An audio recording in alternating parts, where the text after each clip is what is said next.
Hey guys, on this week's episode, we are going to talk about casino lingo, the value of comps, rude dealers, enjoyment versus winning, and so much more, so stick around.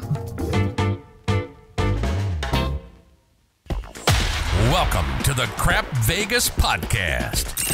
Vegas, here we come. Vegas! Here are your hosts, Chris and Josh. Hello, everyone, and welcome to episode number 43 of the Crap Vegas podcast. I am Chris. He's Josh. Josh, what's going on the West Coast? The West Coast and the Pacific Northwest, we are in the middle, Chris, of an atmospheric river. I don't even know what that means. Means a hell of a lot of rain is what it means. Oh, okay. So much so that it has a weather term. It has a meteorological, an atmospheric river. So it means sheets of rain coming down and flooding in lowland flood zones. And we have lots of rivers around here, and quite a few of them are flooded, and it's pouring nonstop outside. That's one of those fancy West Coast liberal terms, Josh. We don't use that here in Kentucky. An atmospheric river. Exactly. Well, you guys don't have enough. I mean, I know you get rain, but part of ours is, it rains or snows in the mountains, and that fills up the rivers as it comes down. So we get a lot of that. Do you have a lot of rivers? I mean, I literally live on the river, the Ohio River to be exact. So, yeah, I mean, we do, but not nearly the same as what you guys have. And no, we don't have to rely on snowfall to create moisture in the air. Your atmospheric rivers, right? Stuff. Yeah, so exciting. I mean, if we can't talk about weather or maladies at the beginning of an episode, what are we even doing? Well, I figured atmospheric river, though, was a good way to start the show. Okay, fair Hopefully enough. it doesn't portend, bad things for the show. I hope not. Okay, if you want to get in touch with the show, you can email us. That's podcast@crapvegas.com. You can reach us on Facebook. That's crapvegas.com/Facebook. You can send us a voicemail. That is crapvegas.com/voicemail. Or last but not least, you can always send us a message on Twitter. X. That was a little delayed today. He's at Vegas Duffy. I'm at Small Whale 13, or the show page is at Crap Vegas. It's hard to time that right, Chris. It's also hard to time the volume right as I because just shitty internet where you shout out gives you like a 2 to 3 second delay on everything we do. There's that too. Okay, at least you haven't blurred out on me completely and disappeared yet. Okay, previous episode feedback. We received an email from listener Sean. Sean said, I just listened to the early release of episode 42 on Patreon and loved it. Another great show, guys. I have to say that my wife and I were laughing out loud at the outtakes at the very end. Please include that stuff in the future. Also, I think the listeners love the spontaneity and realness of the show. Please don't change a thing. I know it's called Crap Vegas, but I myself love and appreciate the various topics discussed and never feel like you stray too far from that Craps fan that would be upset. Like I said, it's just a good conversation among friends. So, Sean, thank you for that. We really do appreciate the feedback. And we'll continue doing exactly what we're doing because we have no desire to change. Yeah, thank you so much, Sean. Sean's been active on the Facebook group, and we really appreciate that. So thanks, Sean. And I think you got a few call-outs on the last show, too. So you're just getting way too much airtime. His head is getting quite large at this point. But Josh, he did bring up a good point. I know there are a lot of people that do like some of the random junk that you throw into the end of the episode where we're making mistakes. If you do like that, we did make an announcement recently on Patreon that our KCS patrons are now actually going to receive an unedited video version of all the podcasts that we record for the main show. That's at the KCS level. That will be posted each Friday that's available. And so if you like that sort of thing, you can take our 1 hour episode and turn it into a 2.5 hour snooze fest because of all the mistakes that we make. And you can see how much work that I have to do editing this show and it's a lot. Getting it into some sort of presentable format. It takes a lot of work. Thank you for that, Josh. You're welcome. And Chris is now our video editor. So we're actually doing a few video only things for Patreon, and that'll be Chris's forte. Oh, yeah. We'll talk about that later, I'm sure. We also received a DM from Eric. Eric said, just listen to the last episode. We take 4 or 5 cruises a year on different lines and always use the medallion or room key to access gambling funds off the credit card. It has always been treated as a purchase by the credit card companies. While it works great as a makeshift marker, it also helps us hit needed spend for sign-up bonuses on new credit cards. The fee is waived by most cruise lines with minimal play, like Chris said. Keep up the good work, Eric. And that's great, Josh, to get confirmation from somebody of what actually happens in this case, because I guessed. Thank God I guessed correctly, but that's awesome. Yeah, absolutely. And thanks for the DM, Eric. That reminded me, for anybody who reaches out to us via DM or anything like that, if there's any time you want your comments to be not on air, please let us know. We try and filter and think about whether or not somebody might be sensitive to what we say. But it occurs to me when somebody reaches out to DM that I should probably say, are you okay if we talk about this on air? And half the time I don't because I've forgotten that I got the DM. But oh, do we have to do what the big people do, Josh, and be like, all messages sent to us are, for public consumption, and right, we don't keep anything private here or anything like that? Well, we try it. If you ask for something to be private, we definitely do that. Or if we think that there might be something somewhat, that somebody might get feathers ruffled, we'll try and censor that a little bit. But just made me think. If nothing else, Josh, as a lawyer, we can redact names, right? Absolutely. Yeah. Names are changed to protect the innocent, which is from what TV show, Chris? Law and Order.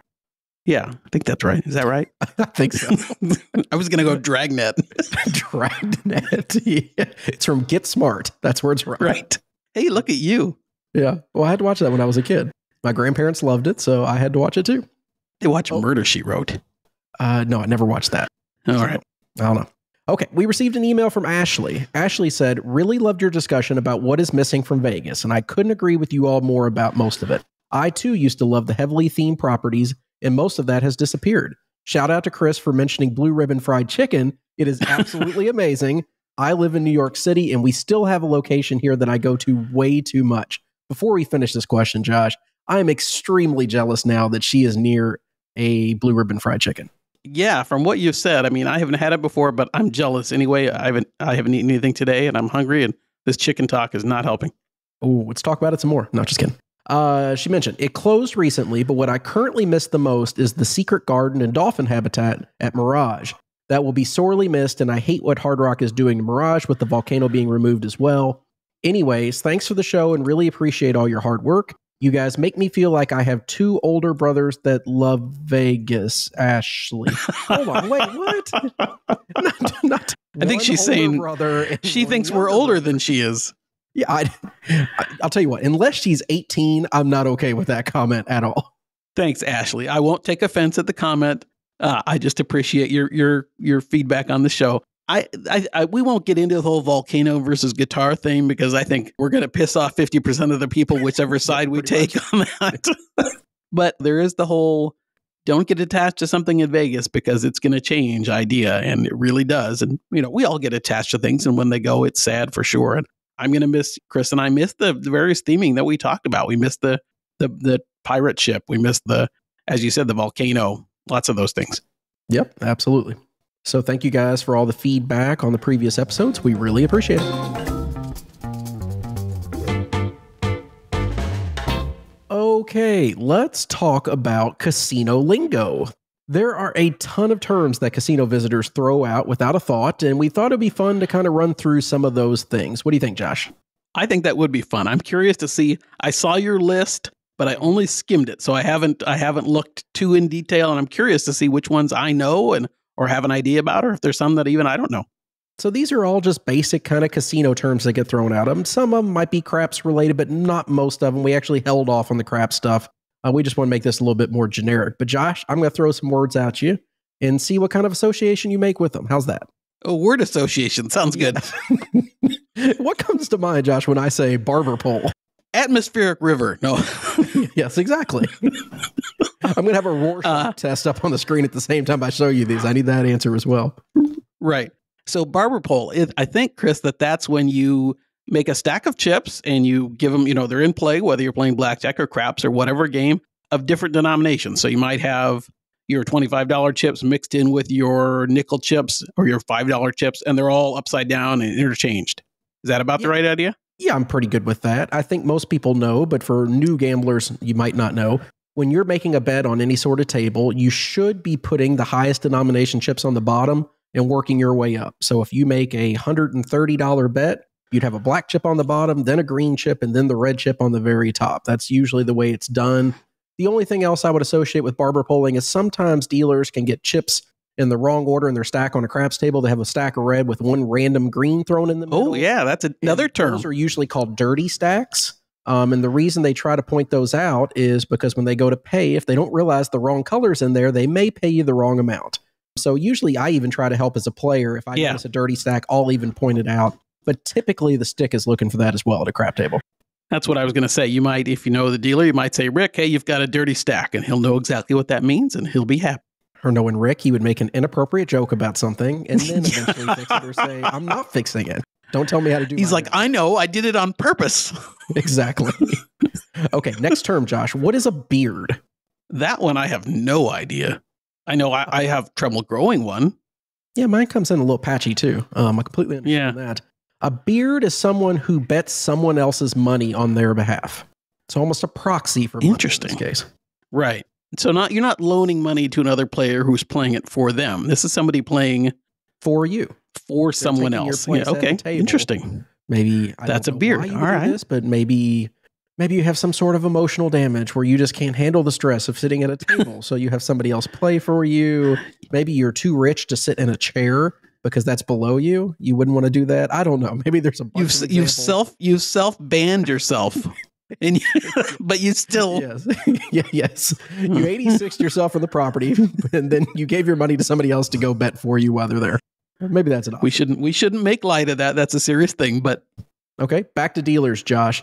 What about if you're sitting at a blackjack table and all of a sudden the dealer yells at black action or purple action? What does that mean? That means that you've got those big chips in play, right, Chris? That you've got somebody's playing $100 chips if it's black or $500 chips if they're purple.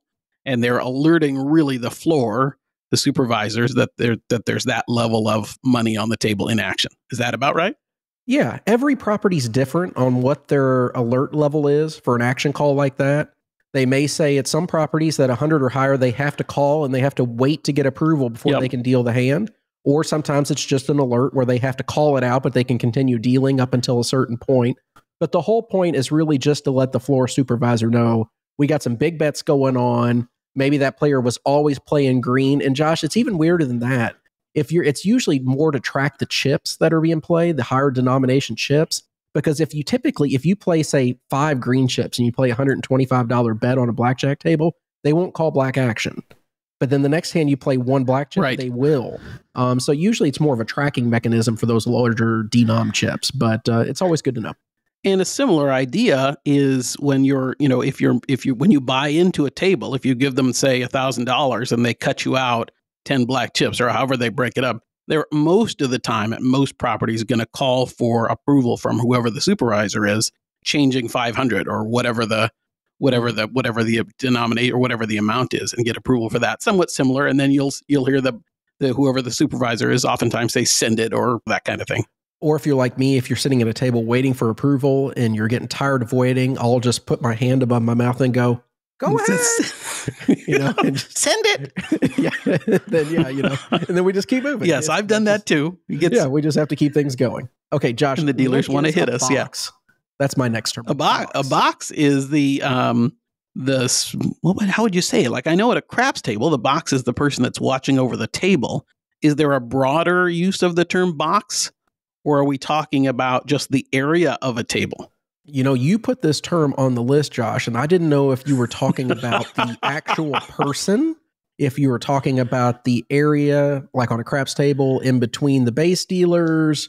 I didn't know what you were specifically going here, so I'm just going to let you run with this one. Well, I think it could be either. And the reason I put it on is I think the box is a physical area of the table, of a table, based on a table that the dealer deals from, the area of the table. But in craps, it's actually a specific point where the box person sits, which is in the middle of the table. If you think of a craps table, it has that indentation behind the chips, and that's usually where a person will sit. And that in craps is known as the box. Okay. Next one, carnival games. When your buddy says, hey, I'm going to go play some carnival games, is he talking about like ring toss and popping balloons? No, I think carnival games would be all those casino games, Let It Ride and Caribbean Stud Poker and 3-card, and it's probably Spanish 21, although that's, I don't think Spanish 21 would be considered a carnival game. You don't think it would be? Okay, I wondered about Spanish 21 because I know the odds actually can be better than regular blackjack sometimes. So, yeah. But I think the idea is they're casino games that oftentimes don't have great odds, and you're playing them for fun. And that's why I've called, if you go back however many episodes it is now, 20, 30 episodes, I kind of coined the term carnival craps for crapless craps. And the same idea is that to me, that's a carnival game. Not that we don't like it occasionally, but it's a carnival game. It can be. Okay, how about check, Josh? Somebody may walk up and say, I got a bunch of checks right here. Are they talking about pieces of paper that we sign our name to? Well, we do those too, but no, they're talking about, that's just a fancy name for casino chips, pretty much. I think it's that simple, and it's spelled with a Q. And yeah, so you will hear the term check change, which is breaking a larger denomination chip down into smaller denomination chips. So that's usually where you see it most often, I think, is when you hear check change. Yeah, you'll walk up to a table, throw a purple out there and say check change, and they'll give you $500 in green chips or $400 in green chips and 100 reds. Or, sometimes I'll just say change instead of check change. I'll throw the dealers a black chip and they'll give me a stack of red. That's what I typically need at a craps table a lot, is a bunch of red. So yeah, either one works. Check change, that just means take a big chip and turn it into a little chips. Yep. Okay, coloring up. My favorite thing to do, Josh. What does it mean to color up? Well, you color up. If we think about when you're playing and you've accumulated a whole bunch of dollar chips and $5 chips and $25 chips, when you leave the casino would prefer that you didn't take all those little chips away with you, because they don't want to then have to come and fill up the dealer's rack again with all those chips. So they prefer that you color up those chips into larger denomination chips. So as many as you can make, if you can take all those blues or whites and reds and green and turn them into blacks and purple, that's coloring up. There you go. I really appreciate you sorting this list into alphabetical order, by the way. That really helped, and then it makes the listeners think, God, how many more are there? But the next one on the list, Josh, is what is a comp? Well, a comp's pretty simple. That's any sort of, and you guys, hopefully most of you know what a comp is. If you haven't gotten one yet, I hope you get one. But it's anything the casino gives you. Really, it should be related to your play. There are other kinds of comps. Maybe as we've talked about before, maybe you're an influencer who gets comps, but usually it's related to your level of play at a property. And it can be anything from food and beverage comps. In the old days, it was I'll comp you a buffet. I remember when that was a big deal, going up to your box person at a craps table and saying, hey, I played for 2 hours. Can you comp me a meal? Everything from that to trips and flights for some people and all sorts of things. Anything the casino is giving you essentially as a result of your play. Here's a random question for you related to comps, Josh. When was the last time you got a paper comp from a floor? Like you said, hey, can you get me a meal over at this restaurant? And they had to actually handwrite it or print it from their computer and hand it to you. When was the last time that happened for you? I think the last time was at Rio, probably at one of the Star Trek conventions, maybe 5 years ago or something like that, where I think it was probably a buffet. Yeah, for me, that's what rings a bell. How about you? I'm trying to think, Josh. My local Caesars property used to be huge on paper comps. Every time I would go play blackjack, this was pre-craps day, so this was a long time ago. Every time I'd get done with the session, I'd be like, hey, can I get, dinner at blank? And they'd have to print a slip, and it would say you're a diamond member on the top and have your name printed, and they sign off, and it would say it's good for $50 or $25 or whatever it was. What I used to get it for the most, there was a ice cream store right on the way out, so I would get $25 at the ice cream store. I'd get a cone, and I'd get like $15 worth of candy to take with me at the same time. I think the last time in Vegas, though, was actually at Treasure Island. I was really hungry after playing a long session once, and I asked if I could get a comp over to the buffet because I wasn't playing on a card at the time, and I had no status with them at all, nor do I ever have status with them. And he's like, yeah, absolutely. So he gave me a paper comp. And he even gave me a separate like special pass to jump the line. He's like, here, use this and hand it to them. You can jump the line. I was really excited. But they don't really do that too terribly much anymore. You don't see that in Vegas very much. No, not too much anymore. But that's what a comp is. Okay, a dual rate. We keep bouncing back and forth between player stuff and dealer stuff. But what is a it's because the list is alphabetical. Dual rate came after comp. So I guess it did. Dual rate, I think, is a casino dealer who sometimes is a supervisor. So they're being paid, depending on the work they're doing, they're being paid at the dealer rate or they're being paid at the supervisor rate, which may or may not also have an impact on their amount of tips that they're getting, if any, all that kind of thing. And that's a world I don't know much about, but that's what a dual rate is. You will hear it sometimes at the table if you're listening to dealer conversations and things like that. It's not as common in Vegas as it is at regional properties. I will say that. Yeah. A lot of regional properties will have a bunch of dual rates, and they do it for many different reasons. They get compensated differently when they're a floor supervisor versus if they're a dealer. They may think there may be some advantages. Maybe they're trying to move up and be a full-time floor supervisor, and that's how they get their foot in the door. But we've talked about it before. I think that's one thing that's unique about Vegas, especially when it comes to games like craps.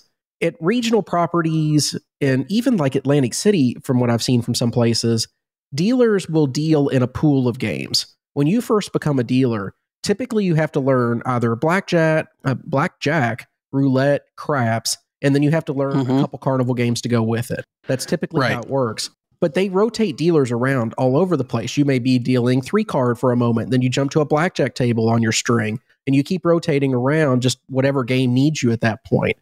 In Vegas especially, if you're a craps dealer, you're a craps dealer. You do not leave the craps pit. You're never going to be found on a blackjack table. The floor supervisors will move around to different pits with different games. But if, for the most part, if you're a dealer, you're going to be at that game the whole time you're there. Now, I will say, Chris, I think you're right. But I will say, as you're saying that, I was thinking, I do occasionally see at Wynn, particularly, I'm thinking of, because we know we're more familiar with the dealers, you will occasionally see dealers at blackjack or things like that that also deal craps. So I think they might be relief dealers that come in and fill in gaps at the craps table or things like that. But I have seen that occasionally at Wynn. But you're right. For the most part, particularly craps dealers, if you're a craps dealer, that's all you're dealing. Okay, so listener Rick, why don't you jump in and tell us what percentage you see of people doing that sort of thing? But another employee-related one, Josh, what is an EDR? An EDR is an employee dining room. I know that one. I've never been in one. Well, actually, that's not true. I was in one when I was had my casino dealer days. Yeah, yeah, I've been in one many times. But you'll hear dealers talking about what's for dinner at the EDR and stuff all the time. that pops up at the table when it's when it's dead or when it's slow. That conversation gets had. Most dealers, they never have enough time to actually go eat at the EDR. If they're on a 20-minute break and that break room is 10 minutes away, there's really logistically no way for them to get there, eat, and get back.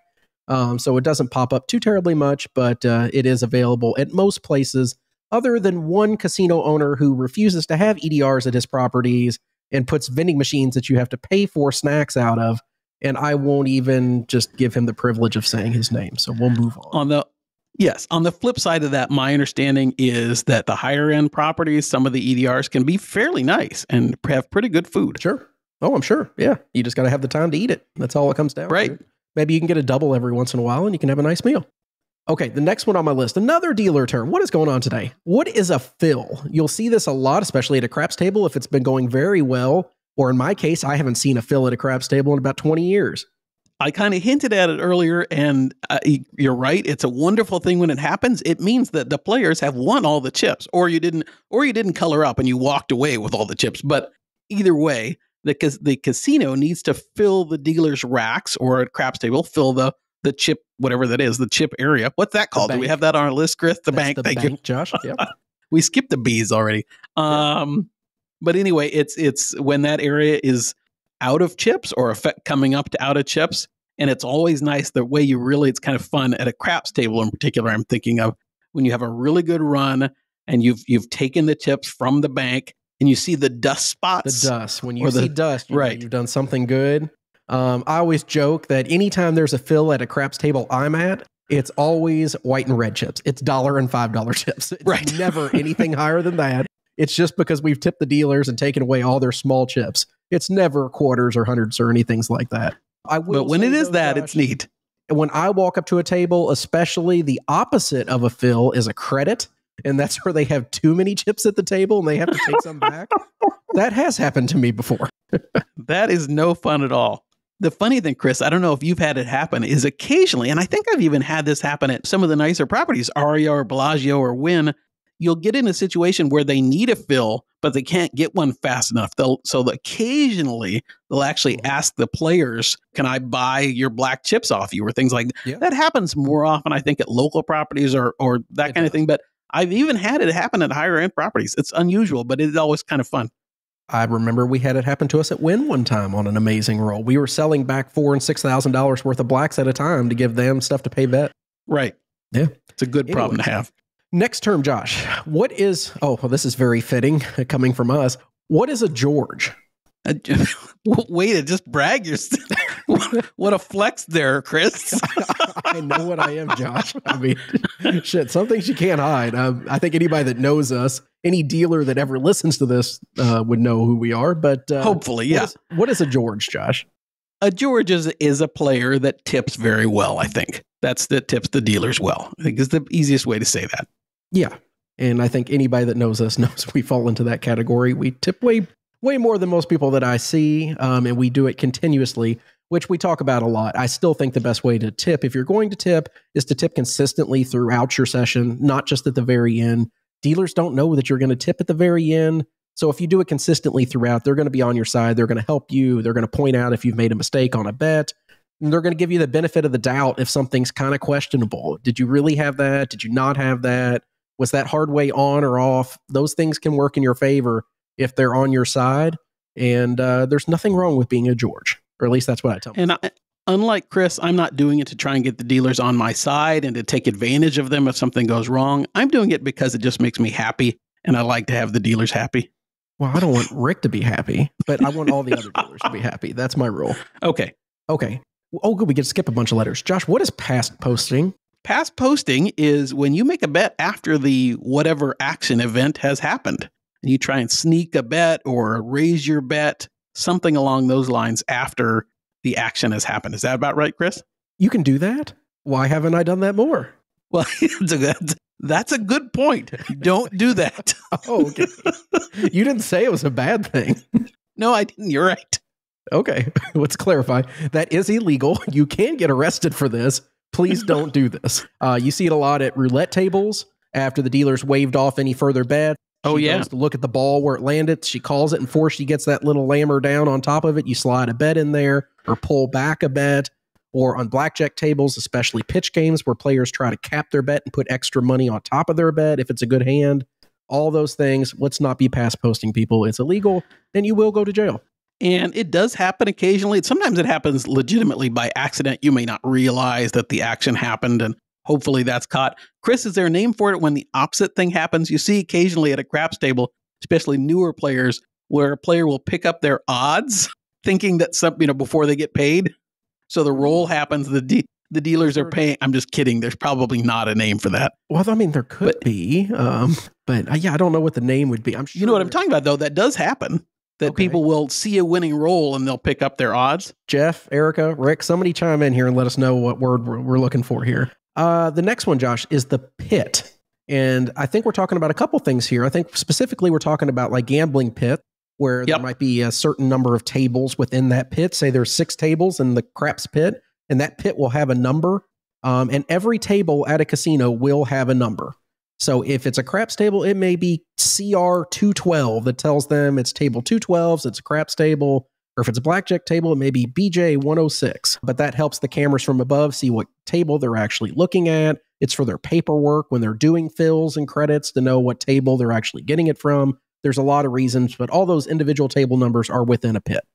And I'm guessing, I don't know this for a fact, but I'm guessing that that's also how dealers will know where they're going for their assignments of the day and what table they're supposed to be at and that kind of thing. Yeah, they'll usually check in, and then you'll have the pencil and they'll kind of direct everybody in the right way. I know you worked that whole one day in a casino to learn these things, Josh. That's right. 2 days. Still know them. Right. 2 days. My bad.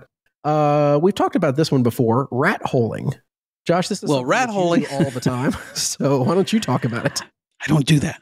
Rat holing is when you're at the table and you're put active chips, not chips when you're leaving the table, but when you're in the middle of play and you're putting chips in your pocket. You're rat holing them away. And there can be fine reasons to do that, and there can be reasons that maybe aren't as good to do that, all sorts of things, but that's what the term is.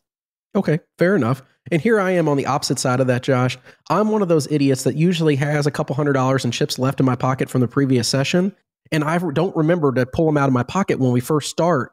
So we'll get going and we'll be, through a couple rolls and stuff. And I'll be like, oh, that's right. I have $200 in my pocket. And I'll just pick it up and put it in my rack. I'll do the opposite of rat holing. Which is bad, right? It's doing is hurting me. It's not helping at all.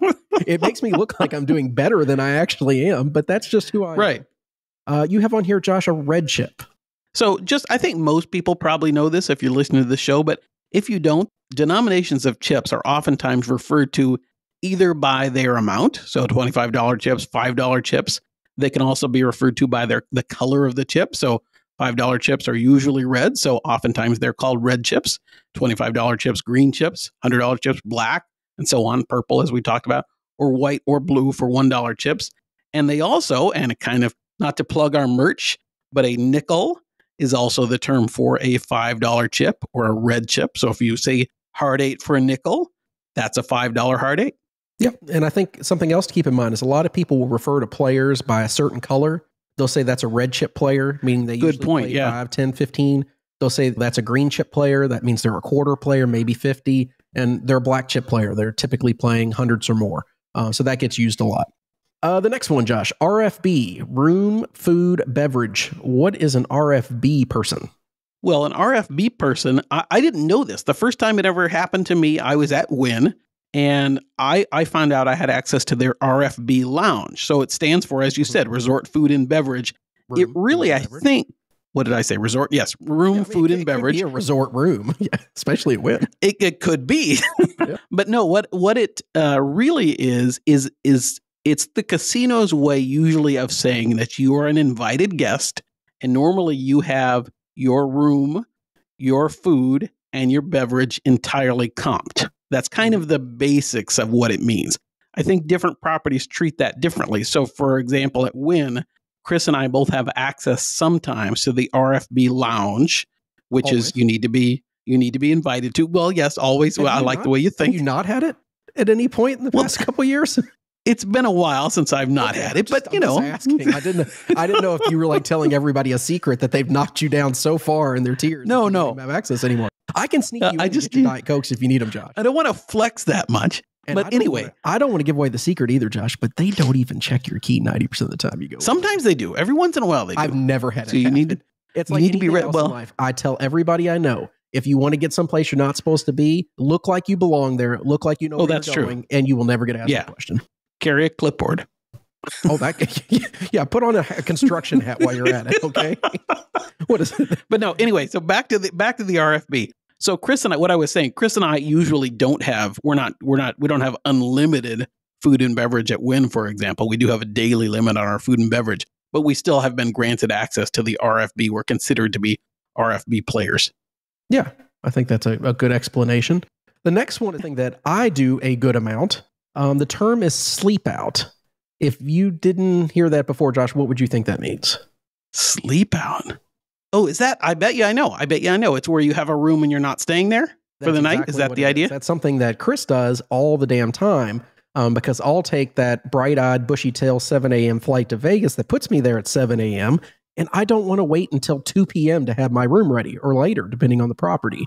So typically, I talk to my host in advance, and they'll code the room as a sleep out, which means they're going to book me the night before that I'm not there. They know I'm not sleeping there, but that room is already assigned to me the moment I arrive in the morning so that I can have it. The only downside to doing that is that extra night that you didn't use is going to hit against you from a comp perspective.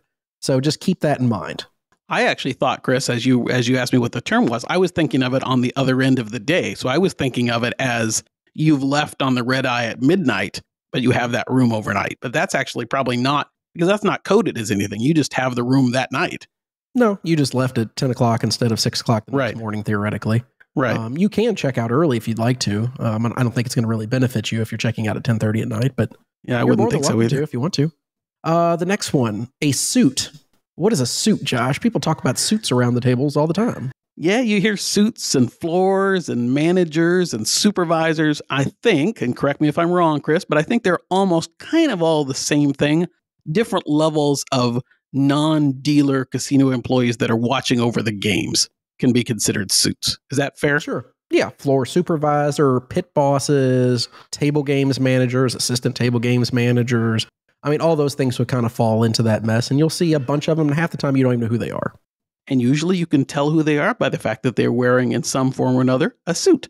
Oh, yeah, just like Harvey Specter on the show Suits that I'm trying to convince you to watch, Josh. And all our listeners, please write in and tell me how much you love Suits too, because it is my new favorite show. The next Is there one, an Josh, email address? Yeah, yes. Cool. If you have any feedback about the show Suits, send it to I Love Suits, the TV show, feedback for the Crap Vegas podcast at gmail.com. Perfect. What is a toke? A toke is a tip. You are tipping the dealer. Yeah, pretty much that simple. When they drop money in the box after they, at a craps table, you give a toke, you give a tip in, a dealer bet, they win. They're going to say that they're dropping that in the toke box. And that's just what it's called. I think it's short originally for tokens because that's what we used to originally have and call them. So now they're just called tokes.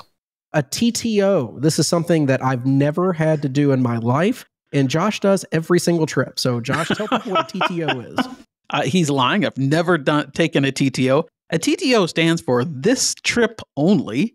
And what it is if you are a credit player, so if you have credit established at a casino property and you have in some way or another reached your credit limit at a property, you can request a this trip only extension of your credit.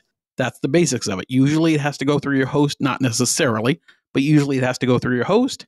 And based on your play history or other factors, they will authorize a certain percentage or maybe your whole line of credit to be extended to you again.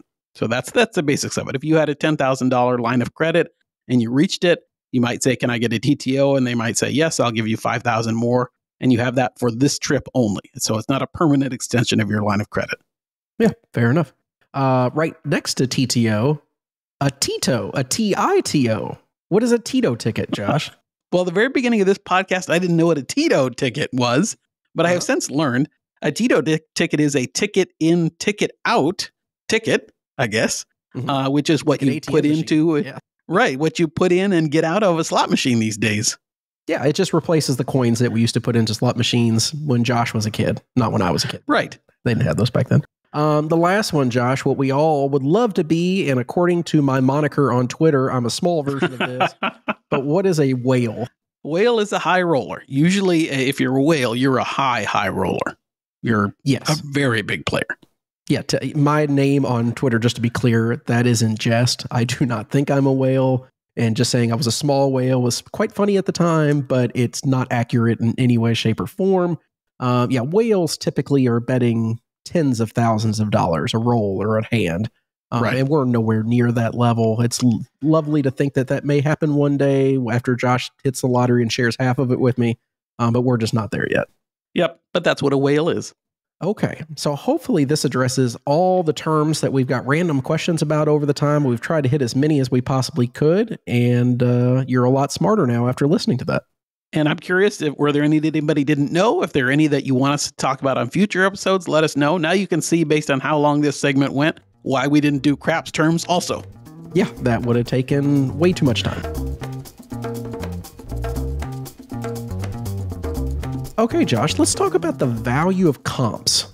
When we're evaluating a property and we try to choose which one to go to, I think we look at the comps that they're offering and kind of put a numerical value on that and say, okay, this level of comping at this property is worth $3,000 to me. And over here, they're only giving me $1,500.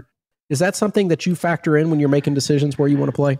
Well, it is something I factor in, but I think a lot of us factor in what we know to be the dollar figures that we're being given. And what I mean by that is you're getting $500 in free play and you're getting $500 in food and beverage credit, to give an example. You think of that as, okay, I'm getting comped $1,000 in food and beverage and free play, plus my room, which I'm going to, just throw out there maybe $200 a night kind of thing. So you might think I'm getting comped at $1,200. Sure.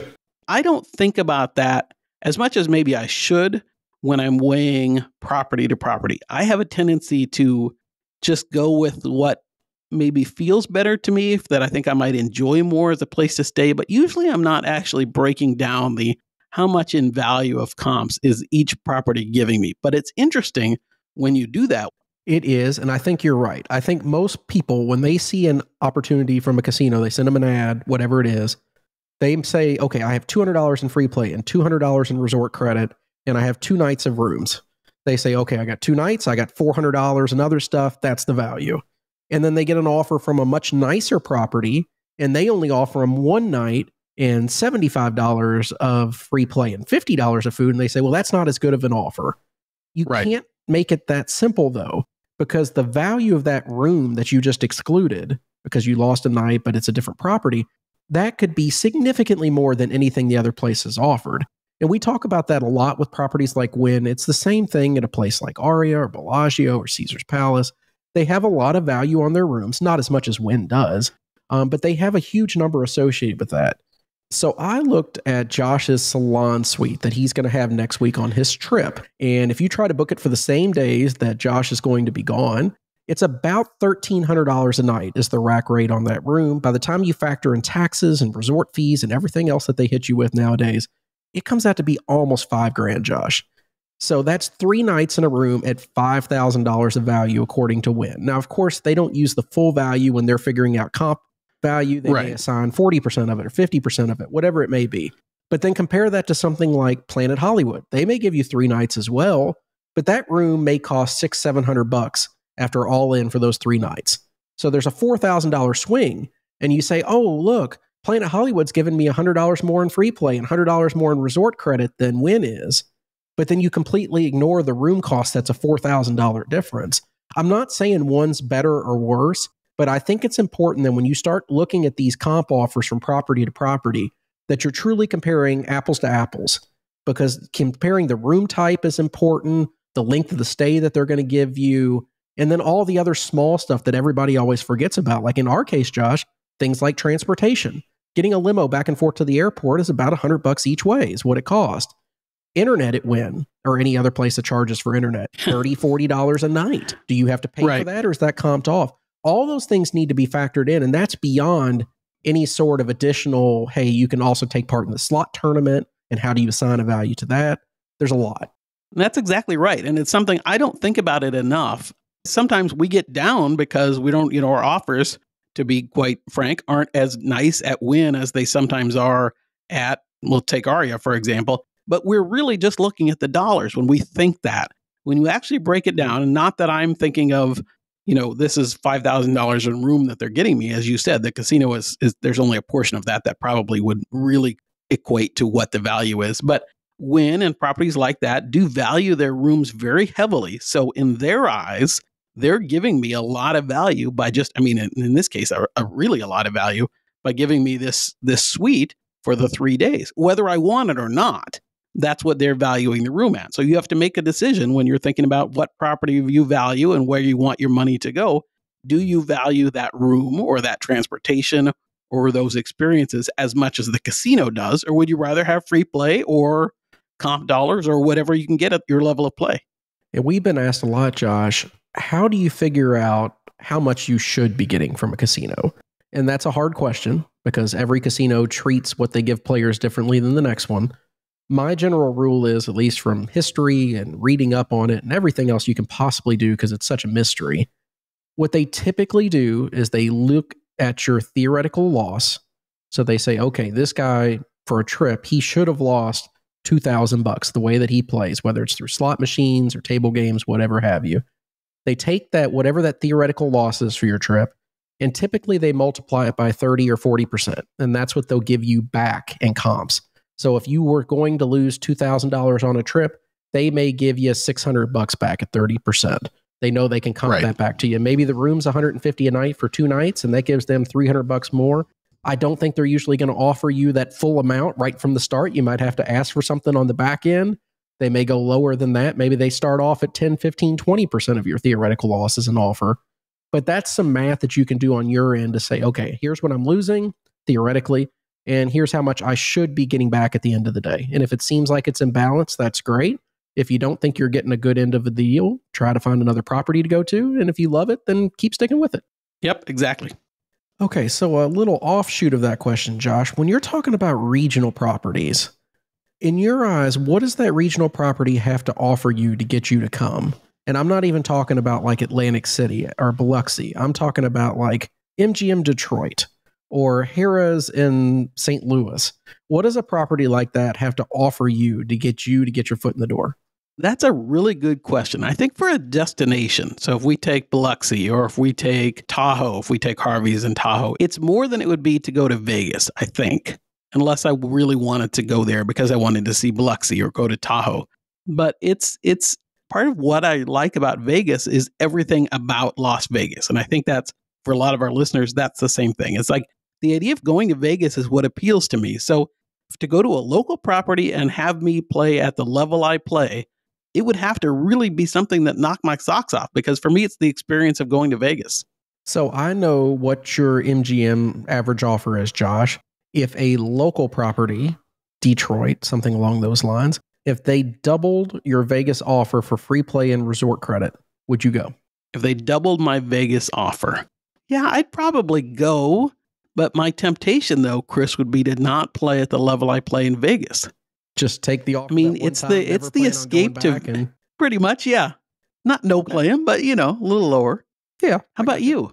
I have this pop up all the time because places like Diamond Joe that I go one time and haven't been back since. I get offers from them all the time, and they're actually relatively strong offers.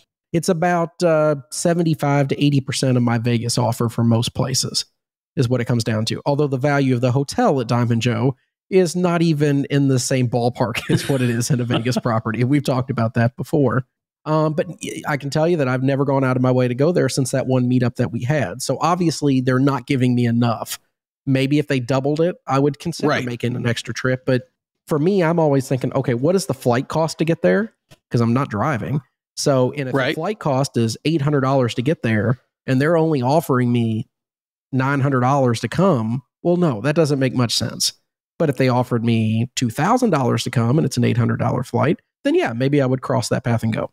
It's a really interesting question. And I think of it just when you think about Las Vegas properties. Let's take downtown, for example. We get offers from not Four Queens. We get offers from Golden Gate and Circa and the DS properties that are oftentimes much better than what we get on the Strip. It would take, and I'm sorry to say this, but it would take quite a bit more to get me to want to stay downtown than it would be where we stay usually. Yeah, you know me, I don't double book properties, but there has been many a time I considered double booking a downtown property because I have no loyalty or allegiance to those people, just to grab one of those ridiculous offers that they offer from time to time, use it, and then disappear and never see the offer again. Because quite frankly, if there is ever a point in my life that the only place I can stay comped is downtown, then I don't want to go to Vegas. That's not enjoyable to me. I'd rather just then you're giving it up. Yep, I'm done at that point. So I've considered that before, but yeah, Josh, you'd have to at least double my Strip offer to have any sort of consideration to stay downtown. It's a great question, though. Yeah.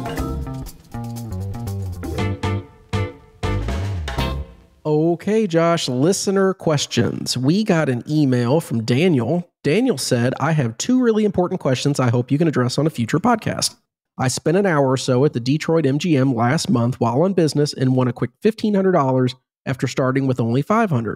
The dealers were rude and almost downright mean because I was making a few mistakes on betting amounts and was playing too slow for them. I began tipping them regularly as I was winning and never got a thank you or an acknowledgement for my tips. The only other player on the table was a rude don't player who was angry because I was on a hot run.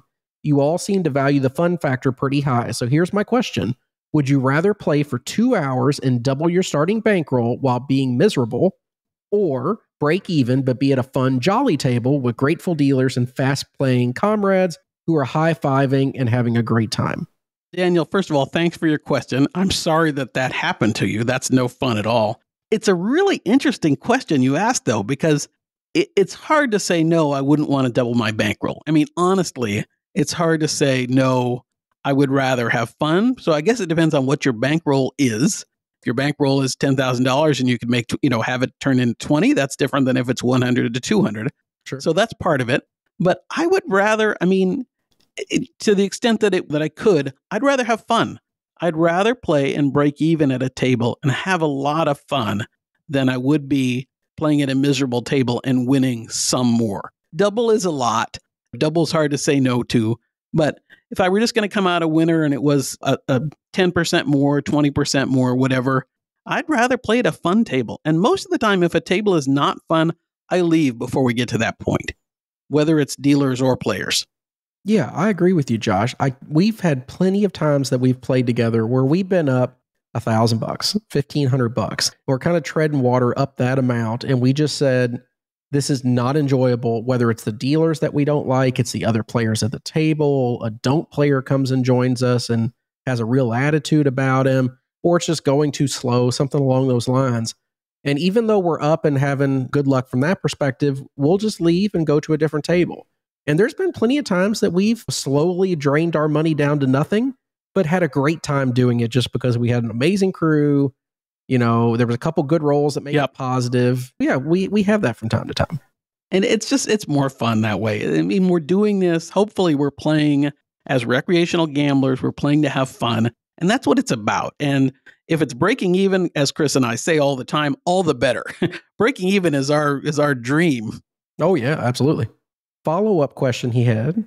You seem to appreciate good nachos. Yes, I do. What are the best nachos you've ever had? And was it the last Patreon episode or the last main episode? I don't remember. I think it was the main episode. I absolutely loved the nachos at the Cromwell at Eatwell. They were by far the best nachos in Vegas. The cheese was excellent. The toppings were great. You could get different meats on it. They were reasonably priced. And then COVID hit and Cromwell smacked the hell out of Eatwell and turned it into a horrible place to get food from. And I've been disappointed ever since. I think it all depends. I haven't had the nachos at Cromwell, so I can't speak to those. I think it depends, Daniel, on what kind of nachos we're talking about. I think, Chris, and see if you agree with me, there's a difference between nachos that you get at like a Mexican restaurant and nachos you get at a pub or at a restaurant like that. So there's the Mexican restaurant nachos, and then there's pub nachos or win room service nachos. So, I mean, we have a local Mexican restaurant by us that makes fantastic shredded beef. I like shredded beef nachos, that they are amazing. Picadillo. But I really, really love, we rave about it all the time, but I really love the steak nachos at Win Room Service. A different kind of nacho, different kind of chips. It's very different, but they are phenomenal. Yeah, they don't compare to the Cromwell's nachos at all. Just saying. Ooh. We got an email from William B. William was talking about an upcoming trip that he has, Josh, and I'm going to jump ahead a little in his question for time. He's going to see a couple shows. He's doing Opium and Absinthe earlier in his trip, but towards the end, he's got a group of 6 people in their mid-40s who act and feel like they're in their 30s, and they want to know, should they go see Atomic Saloon Show or Zombie Burlesque? And he said, we are offended by nothing. I just want the most entertaining one as I'm in charge of the planning. So a bunch of 40-year-olds that act like 30-year-olds are not easily offended. Do you go Atomic Saloon or Zombie Burlesque? Boy, that's tough. I'm tempted to say Zombie Burlesque. I really, really enjoyed that. It's a different kind of experience. I think if you're going to get a table like Chris and I had at Atomic Saloon, where you're going to get the bottle service in a booth, then I think maybe I'd go with that. But if you're just going to sit in the standard chairs, Zombie Burlesque was fantastic. What do you think, Chris? Yeah, I agree with you, because that's 2 different price points, like completely different. Zombie Burlesque is like $45 for an average seat, and that throws in a Jell-O shot. Or Atomic Saloon to do the whole booth experience, that was like $300 or $350 a person. So you could see 7 Zombie Burlesques at that point. From that perspective, I think Zombie Burlesque is a much safer option for most people. It's at a better price point. The show moves very well. Don't get me wrong, I love Atomic Saloon Show. It might be my favorite show in Vegas right now. But at the same time, for what you described, I'd say just do Zombie Burlesque and enjoy. Yeah, you'll have a great time. Josh, he also threw in that he is a current Cosmo customer, and as of 2 weeks ago, they still had room service on real plates and silverware. Ooh. Well, MGM will get rid of that soon enough. I was going to say, wait till that transition in February. That'll be gone. We received an email from listener David. David said, hi, guys. I had a question about front money versus credit I figured you could answer. I have a credit line at a few MGM properties and was wondering what the process is if I send in front money before my trip next month. I wire it in, but then when I want to use it at the table or at the high limit slot desk for a slot ticket, do I just say I want to take it from my front money instead of credit? Or can I just go to the cage when I land and get all in cash? Also, what's the deal with those little safety deposit boxes? How does one get one of those, and can they fill it with my front money cash? That would be awesome. Love, Ron.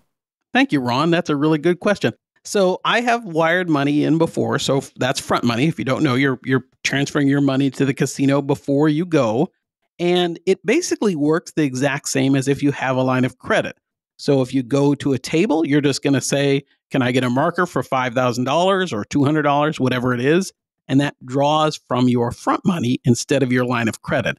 But there's no difference that I know of. And Chris, correct me if you have a different experience, but there's no difference that I know of when you're at the table. It's identical in your speak to them. And at a slot, I haven't done it on going and getting a slot ticket, but I assume that would be the same thing. Yeah, I've taken it at tables, and I've taken it from a slot attendant on a front money trip.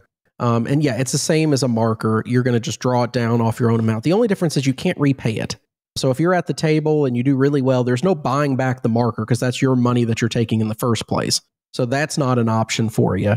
The only thing you can do is at the end of the trip, if you have that full amount in chips, you can give it back to the cage and they can just reverse the wire back to you that you sent in the first place. But they have to be very careful when you're talking about wiring it in and converting it to cash, because you're talking about taking a non-cash instrument and converting it to a cash instrument. So from a money laundering perspective, there's some issues there. They're going to be very protective on how they do that. And from what I understand, at least from what I've seen, if you send a front money wire in, they're not going to just hand you cash. They're going to give you gaming chips, or they're going to give you a slot token or a slot ticket, I guess. And you could convert that to cash theoretically, but I wouldn't encourage you trying to sidestep some of those boundaries they put in place. Yep, I agree. Josh, what about the little safety deposit boxes that you see up at the cage every time you walk up? So those are available to any, I'm assuming, just hotel guests, but they're available at usually no charge, at least in my experience, for you to store whatever you want to. And you have to give them, I think, maybe your driver's license that they hold. If I remember, that's what they did with me. I think the last time I used one was at Bellagio, but it's a great way if you're carrying a fair bit of cash or any sort of valuables and you don't really want to store it in your hotel safe, or if you're at the hotel that Chris stayed at when he went to Diamond Joe and you don't have a safe, it's a good option. But that's what they're for, and they're great alternatives. I can't add anything to that. So thank you for your email, Ron. We do appreciate it.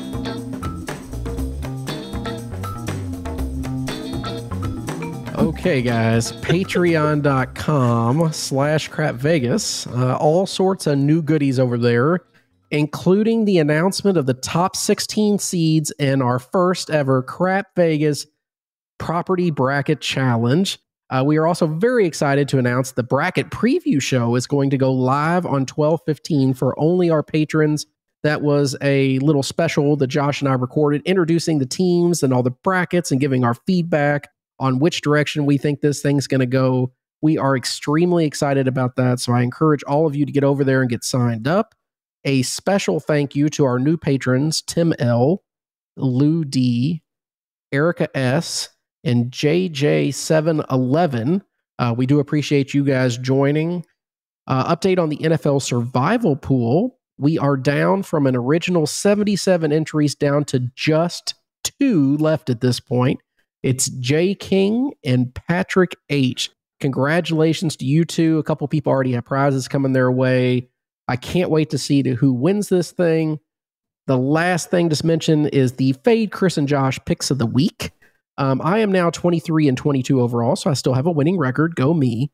Josh, if you've been fading his NFL picks, you would now be 25, 14, and 2.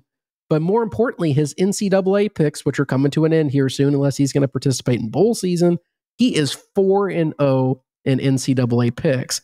And I know longtime listeners of the show are saying, Chris, why are you rambling on so much and not letting Josh talk?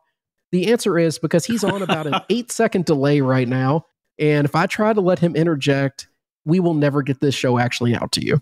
Yes, I'm hoping Chris has stopped talking so I can talk for a second. We do have a huge delay. My internet, all of a sudden, 3/4 of the way through this episode, decided to be terrible for us. So we have a big, huge delay. So if we got a little choppy here in the last part of the show, we're not as riffing off each other as much as we usually do. That's why. So sorry about that. That, and I just don't like Josh anymore. Put those two things together and you get these big pauses and delays. Well, I'm going to cut out the pauses and delays. Okay, fair enough. Upcoming trips. When this episode comes out, I will be in Vegas, staying at Wynn. Josh is going to be coming to Vegas the day after I leave. So after you receive this on Sunday, he'll be there Monday through, I believe, Wednesday or Thursday. He'll be at Wynn as well. I'm actually going to be coming back to Vegas at the end of the month, December 27th through the 29th. I'll be staying at Palazzo. I know I've already talked to a couple of you that wanted to come play with me. That's great. I look forward to meeting you guys there. And if you want that full Crap Vegas Christian Josh experience where we all play together and sing Kumbaya and hold hands, we will be at Aria together January 19th through the 21st weekend. And of course, Josh will be there an extra 3 or 4 days. Exactly. You waited all that time just to say exactly. A friendly reminder to subscribe, like, and review our podcast on your favorite podcasting app and to visit our merch store. That's crapvegas.com/shop. I do want to single out one listener, Jimmy T on Apple Podcast, who left a beautiful 5-star review that said a great listen and better people. His note said, I found CV this past summer when searching for Las Vegas content. I binged every episode in a short few weeks. Down to earth advice and makes you feel like you're part of the conversation. I hope they keep it up. Thank you, Jimmy. And yes, I would much rather have you as part of this conversation than Josh at this point, since I have to wait a full minute to hear what he has to say to anything that I say. Yes, thank you, Jimmy T. I'm wondering if we got all the T's right. It means a lot to us. We do love hearing the reviews. And again, sorry that we're all choppy here at the end. This is normally the part, Josh, where I ask if there's anything you want to talk about before we get out of here. But quite frankly, I don't know if I want you to say anything more in this episode. So, Chris, about that, this is actually the... I think we might have fixed our lag, though. Oh, good. Yeah, when the show, we're the last sentence of the show, yeah. So, Chris, I actually had a list of things that we won't work through list by, thing by thing, because A, we're running long, and also we're still pretty choppy. But I'm going to say a few things, and I want to get your thoughts on them. You ready? How about you text them to me, and I'll send you my thoughts next week? No. Some of them are time sensitive. Okay. And I think we're working through our lag anyway. Good. All right. So I wanted to mention the upcoming, with the season approaching, the Bellagio holiday display at the conservatory is up and available right now, which is always spectacular to look at. Chris, we are both going to be in Las Vegas the same time as the National Finals Rodeo. Does that mean anything to you? Yeehaw. There we go. Perfect. I also think we haven't commented on the upcoming closing of Opium, which is closing on December 31st, which we'll be sorry to see go. Yeah, I was really sad to see that. They've tinkered with that show a lot since it first came out. They've had 3 or 4 different versions of it at this point, but I've seen almost every version. I've enjoyed all of them. Some are better than others, but it is a good show. Every time I've seen it, it's been crowded. It's not a big space, so it's not very hard to be crowded, but it's usually very busy. People like it. I'm not 100% sure why they're canceling it, but I will be sad to see it go. And the last thing, Chris, we're both going to miss, I don't know if you're a philatelist. Are you a philatelist? I can't answer that question, honestly, because I'm afraid what it might mean that I'm saying that I am. We're both going to miss the Las Vegas Stamp Show, which is December 14th through the 16th at the Orleans. Oh, no. I wouldn't say that I'm missing it. I'm just saying that I'm not going to be there. But that's like most events in Las Vegas. All right. That's what I got for other stuff. Any other week, Josh, I would have appreciated those questions, and I might have opined even further than I did. But at this point, the lag is continuing to build and build. I know we both want to call this quits, because if I try to do the video editing, this may take about 10 years, and Josh is going to have some fun with the audio too. Thank you all for listening. We really do appreciate it, and we'll see you guys again soon, hopefully with a better internet connection for Josh. Thanks so much for your support, as always, especially to our patrons. Bye-bye. Vegas, here we come. Thanks for listening to the Crap Vegas podcast. Have you ever been to Vegas? Check out all our recent news and our Vegas trip calendar by visiting crapvegas.com. See you in Vegas. You ready? Ready. Hello, everyone, and welcome to episode number 43. What? You got to tell people what's coming up. Oh, shit. I didn't make a note. Yeah, why do we start doing that, Josh? Okay, let's talk about casino lingo. There are a ton of terms that God, why can't I do this? I'm about to fall asleep.